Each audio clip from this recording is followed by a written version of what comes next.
Howdy. As you know, this is Measure of an Episode. Our continuing mission is to explore what makes a Star Trek episode a good Star Trek episode and not just good TV.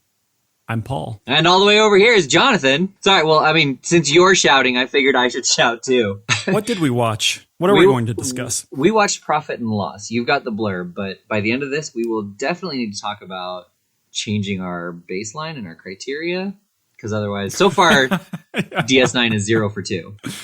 Right. Well, that doesn't mean that we're going to have to change the criteria. That just means at this point, DS9 does not meet the criteria.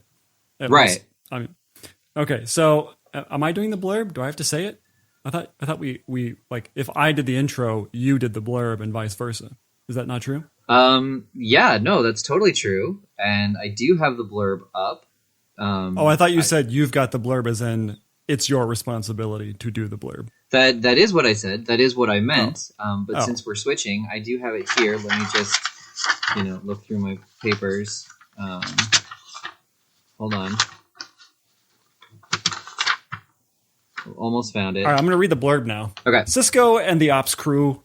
Who are the ops crew? What does that even mean? Is that just the cast of the, like, I don't know. Okay. Cisco and the ops crew pull in a small, severely damaged Cardassian vessel containing 3 passengers. Yeah, It seems like it should go on. Oh, I know. But it doesn't. Right. I mean, there's no mention of Quark in there at all. Yeah, and this is totally a Quark episode. I mean, are you hooked by that blurb? Can you not wait to see what happens? I mean, I'm definitely intrigued to it's super boring. It sounds like it sounds like it's missing something. It absolutely And does. it did not disappoint. But to go back to your original rhetorical question, I think the ops crew is just the cast company, because it's the operations crew, so it's not the security crew. Which I want to keep track to see if they ever call it the ops crew ever again in the blurb. Okay, ever again, or if they refer to that crew in the show as the ops crew. I'm going to say it never happens on the show, but I'll bet it happens more in the blurbs. In the blurbs, okay. Well, we can bet on nothing, and then I'll win. We'll compromise. Yeah. So I knew that when the cold open ends with "She's the love of my life," or no, what was it? It was either the "She's the love of my life" or "This is the happiest day of my life." It was one of those two. It was the happiest day of my life. Yep. I knew I was going to be bored as hell throughout the entire 44 and a half minutes. I wanted to call it off. So being the podcast. Are there any heavy character episodes that you do enjoy? Well, something like The Inner Light, which is not just about 2 people talking sitting in a room talking about how much they love each other. Okay. That actually had some depth to it. And it wasn't about recounting something that had already happened and expecting us to give a shit by the end of the episode. Except that's exactly what happened in The Inner Light. No, I cared about what happened in The Inner Light. Like, I cared about Picard's... right, but they recounted something that had already happened and they expected you to care. No, you lived through it with Picard. But it was a historical event that he was, they were recounting to him. He just happened to be living at the same time. Anyway, right, we're not talking about that episode. Picard didn't just wake up and tell everybody what happened. You actually got to actually watch what happened. Oh, I want that episode. Somebody waking up from a dream and calling in the crew. Here's what happened. I would still watch that in place of this episode, though. So what was really interesting about this episode, at least so far, is there was no B plot. Everything. You think there was? Okay. I mean, they kind of merged at the end. It felt like the whole Garrick Cardassian "Are you a spy?" thing was kind of separate, although still related. So it kind of meets our criteria a little bit. That's not going to matter, though, because it kind of merges into one thing and doesn't go anywhere. But sort of the whole, I guess what I'm getting from the show is Garrick they're always wondering if he's some sort of spy of some kind. And this makes it very clear that he is, which is weird because we just watched The Inner Light. Sorry. We just watched The Search, which it takes place later, the season 3 opening, where it seems way more unclear if he's a spy. You would think that, I suppose Quark is keeping his mouth shut about Garrick, I don't know. So the only part for me, as far as Garrick's story goes, that was a little confusing was why he gave up the information about the Cardassians being there in the first place. Unless, again, thinking several steps ahead, it was to bring someone there that he could then eliminate, which would just be one less person to worry about. Right. It was unclear. Right. I mean, especially coming out of it without a lot more context as to who this person is, and also really what the whole thing with the Cardassian thing is happening.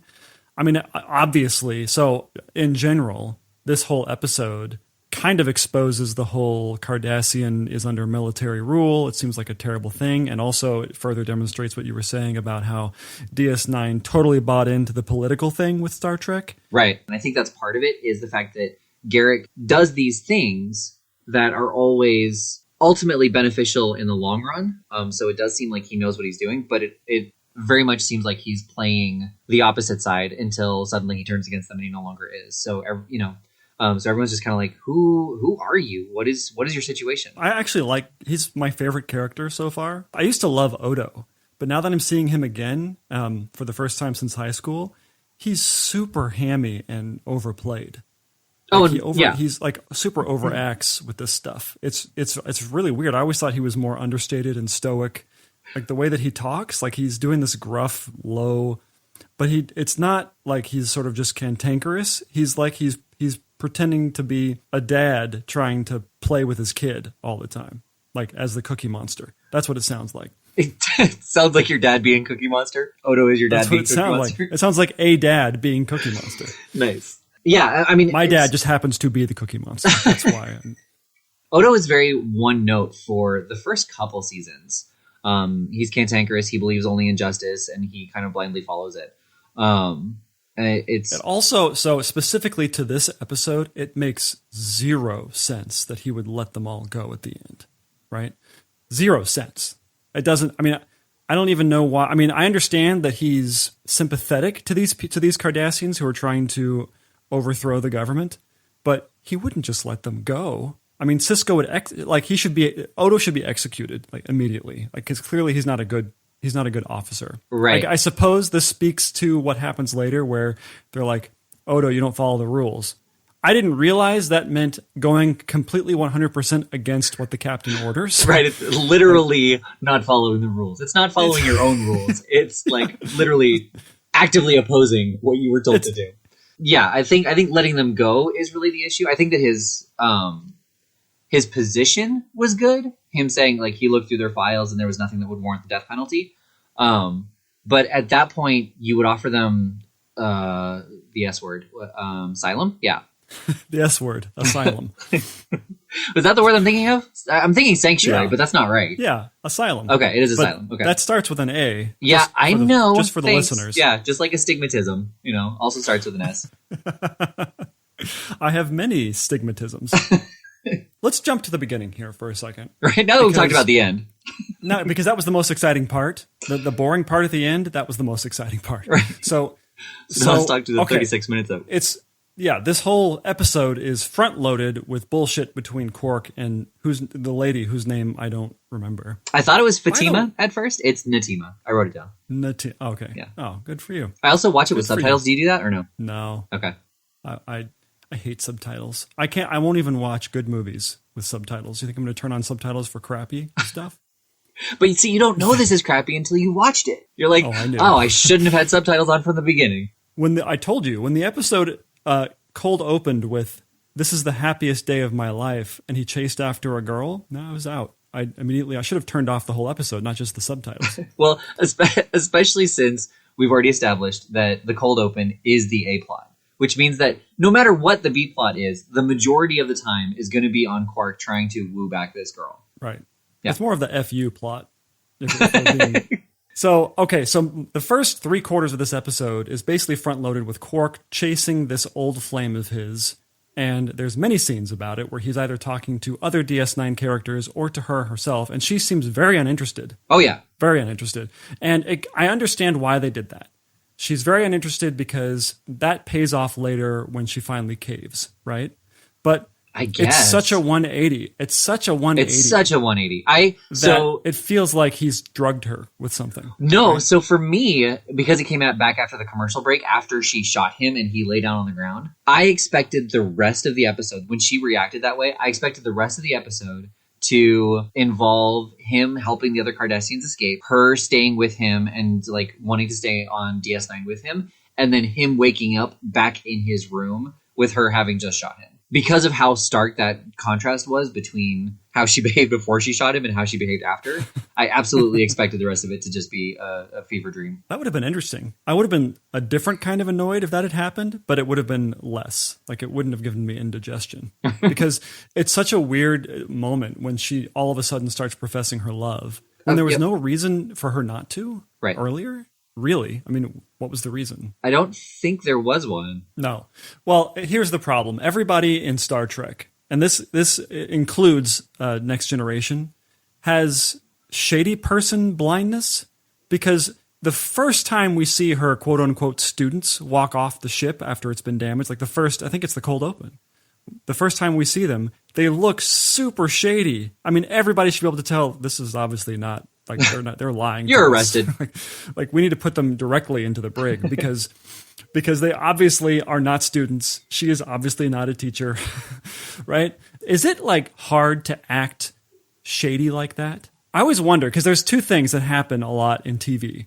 One is the first act shadiness, where you have to kind of look guilty about something, but nobody else notices. You're just sort of there to signal to the audience that something isn't right. Right.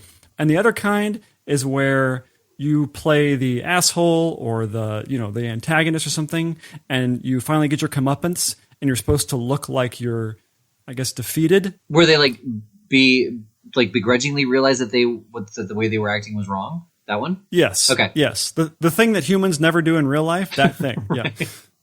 I'm with you. Those are the two acting things that you see all the time in TV that I always wonder, is that a skill? Because I don't know if I could do that. I don't know if I could act crestfallen in a selfish way. I can't even put words on what that look is. But the shadiness, I suppose I could act shady. Anyway, is this a stupid conversation? I feel like this might be devolved. Yeah. There's nothing else to talk about in this episode. I mean, we might have gone off a little tangent here, but I think one of the other things too about them is just the makeup in general. His love interest, Natima, like she acted shady through the entire thing, even when she was professing her love for him. And I think it's because of how many prosthetics were on her. You just don't know how to convey emotion through all those layers. Yeah, I'll buy that. Are you with me that you knew immediately that they were shady? No, I wasn't really looking at them in the cold open, so I can't really say to that. But when they got to Quark's bar and how they sat like very stiffly and awkwardly, I was like, okay, yeah. There's even before Garrick came along and eyed them. So speaking of before Garrick came along and eyed them, we actually haven't done the beats of the episode at all. I mean, we've kind of so allow me, if I may. Quark sees an old flame and wants to get back together with her, and she refuses until she shoots him, and then changes her mind, and then he helps them escape. The end. Yeah. You're right.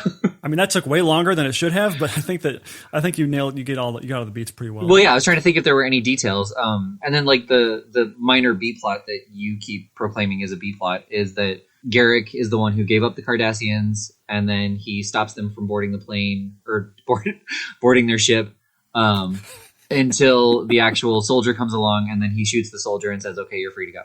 Right. Yeah. Yes. Cool. I mean, that's if we had to classify anything that happens in this episode as a B plot, that would be it, right? There's nothing else that happens. I mean, the only other B plot is the impracticality of owning a clothing store on an alien spaceship where nobody has the same body type at all. Because Garrick, he has a clothing shop. And I mean, does he retailer every single thing according to the species who buys it?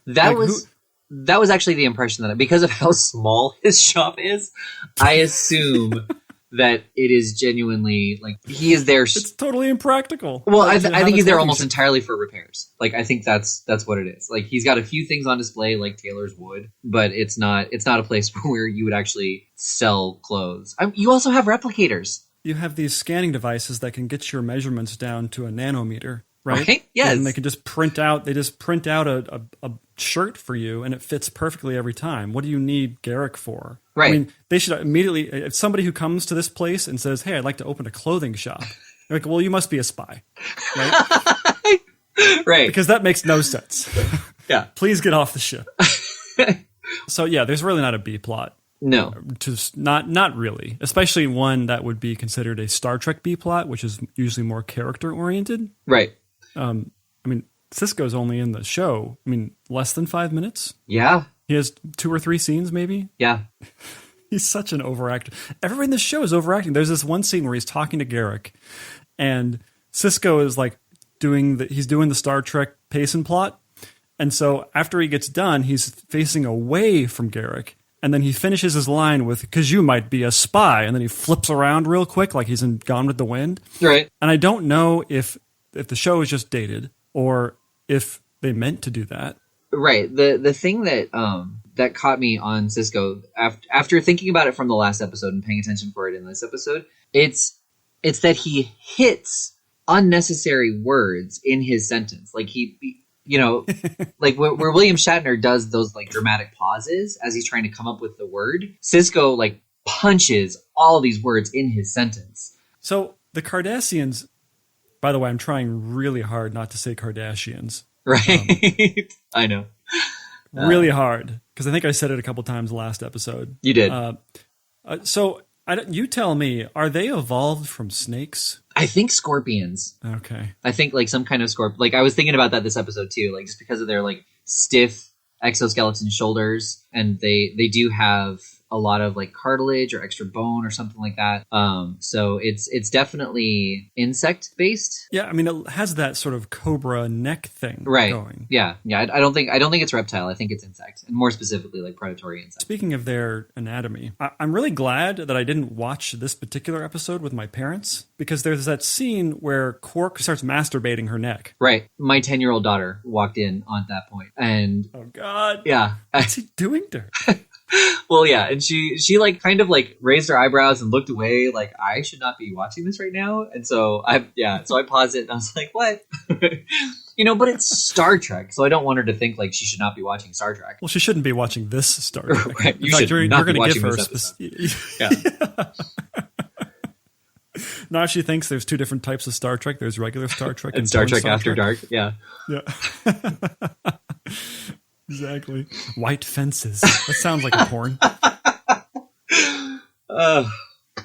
Tales from the Brig. Yeah.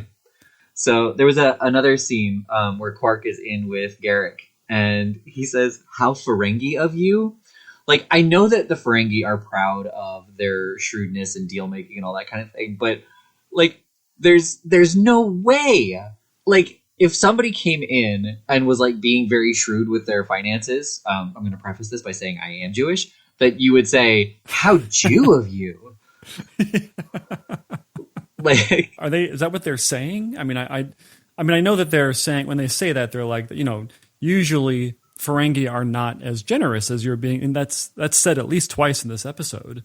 Right. And it seems like they say that every time, that they're just stingy, money-grubbing a-holes. But are they being racist? Because it seems to roll off of Quark's back. So I don't know. Is he taking it personally, or is he taking it as a compliment? Well, he does take it as a compliment because that's how the Ferengi are presented in the show.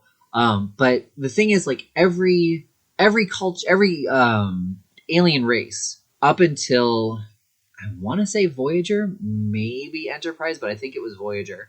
Was a one-note alien race. Like the Klingons are warriors, the Ferengi are shrewd deal makers, but they're always presented one note. And then there's an episode, might be DS9, I'm pretty sure it's Voyager, where maybe it was DS9, where in like the later seasons they meet a Klingon who is not about fighting, and and they're like, "What? That's so weird." And they're like, "What? Do you think the entire planet is nothing but warriors?" And it's kind of like, well, yeah, up to this point, like that's how it's been presented because that's how it was supposed to be presented. Yeah, they were way too far into it to retcon Klingons at that point. Right. We'd already had several decades of Klingons being presented as just warmongers. Right.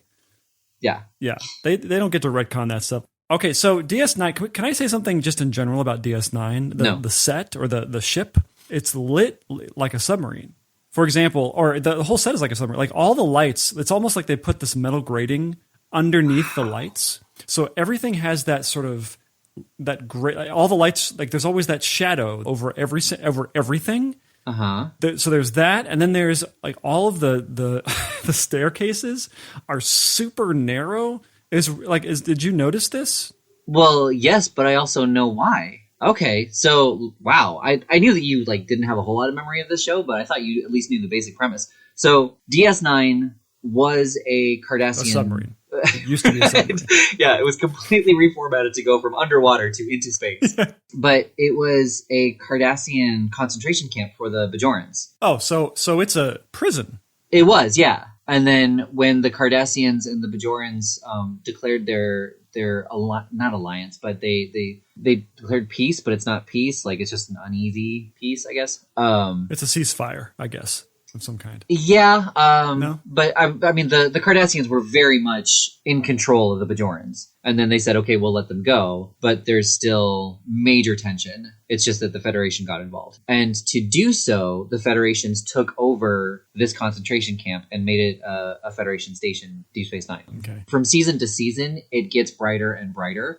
But the first season, it's even darker. And when it goes back to, when it has a couple flashback episodes, it's almost entirely like blue lit, where you can only see what they want you to see. Oh, I guess that clears it up. Yeah, I just thought it was just a new way to make the TV show look cool, because it does look cool. I mean, right. I like it. There didn't seem to be an obvious reason for it. And without starting from the beginning, there's not, like, they don't mention it every single episode to bring the audience up to speed. It is a little weird. There's this concentration camp which carries a lot of weight with it. It's not a prison. It's a concentration camp, which, if I had a choice, do you want to go to prison or to a concentration camp? Right. Yeah. So they use that word on purpose. And so then they're going to commandeer this concentration camp and live in it. Like, I mean, I know it's not the same thing, but why would you want to set up offices at Auschwitz, right? We're just gonna avoid that building, right? Right. So I'm gonna go out on a limb and say this is not a good Star Trek episode. I mean, again, based on what we talked about at the beginning, like of the podcast, the whole thing that we're doing. There's no. What? I know. Sorry, I realized that I was like trying to get more and more specific. Let me start that whole thing over. Based on what we had mentioned in our first episode.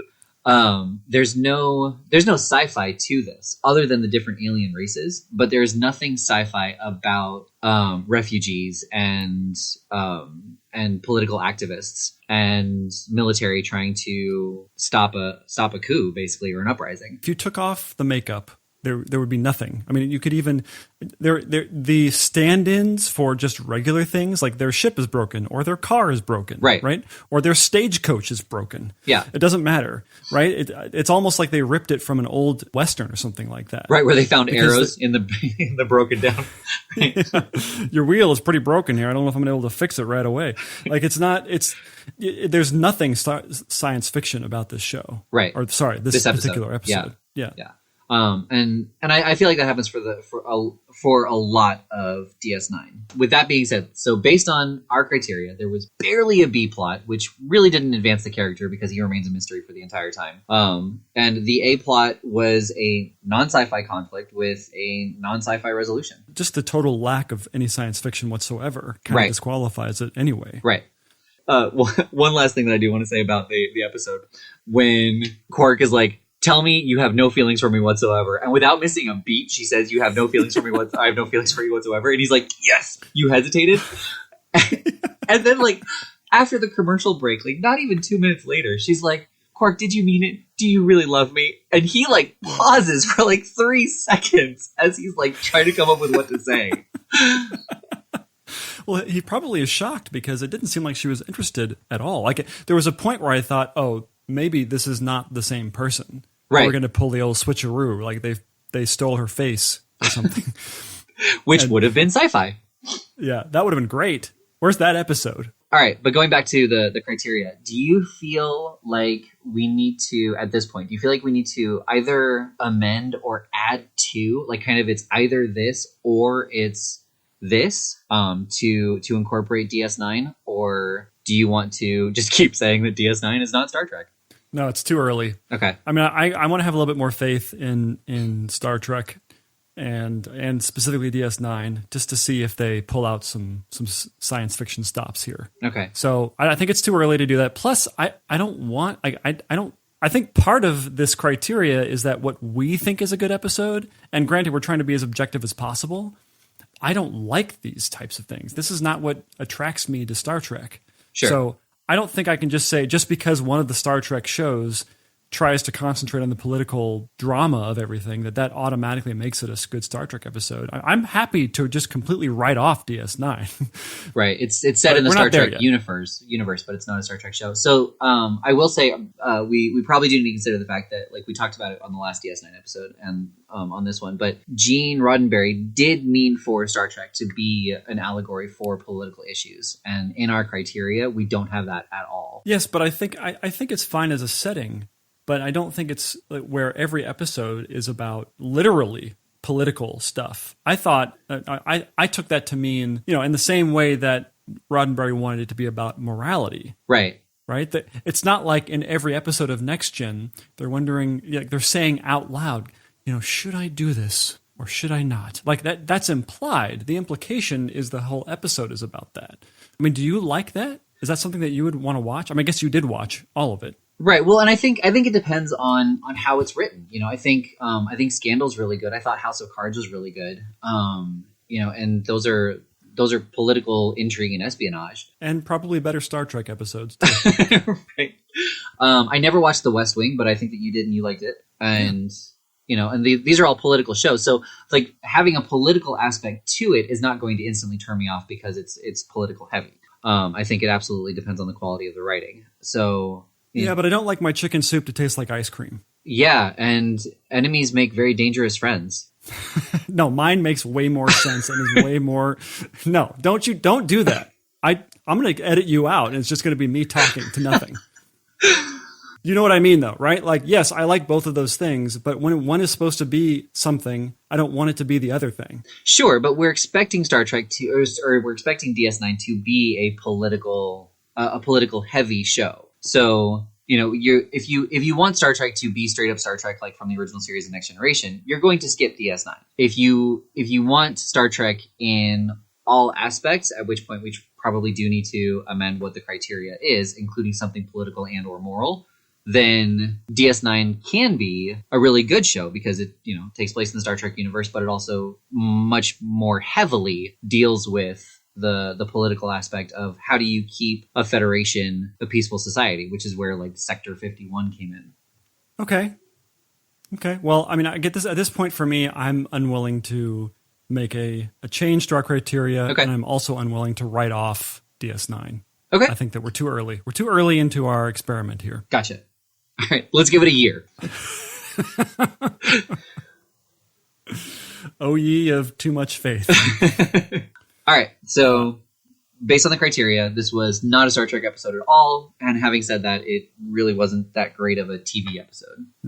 No. And we could have stopped after the cold open and known that. Right. But we didn't. This episode, you almost literally could have watched the cold open and like the last 5 minutes of Garrick showing up to stop them. And if you know anything about DS9, you would be like, oh, it's that crazy. Is he not a spy? He's stopping them. Oh, he killed that Cardassian soldier. I'm all caught up. That would be kind of fun to do a 30-second edit of all these episodes. Just you get all the beats in 30 seconds. All right, let's do it. What's next? Yeah. Oh, an original series. Ooh. TOS 307. Day of the Dove. Nice. Original air date 11/01/1968. So this is the third season. So this should be very interesting. Yeah. So let's pull up the blurb. Right. I don't know. The blurb is, an entity wraps the Enterprise crew and the crew of a disabled Klingon battlecruiser in an unending war aboard the Enterprise. Oh, sounds interesting. Yeah. Get to see old school Klingons, too. Right, old school Klingons, old school special effects. Yeah, it's going to be great. Yeah. Okay, let's go see. What do you normally say? Let's go watch it. Let's go watch it. Okay.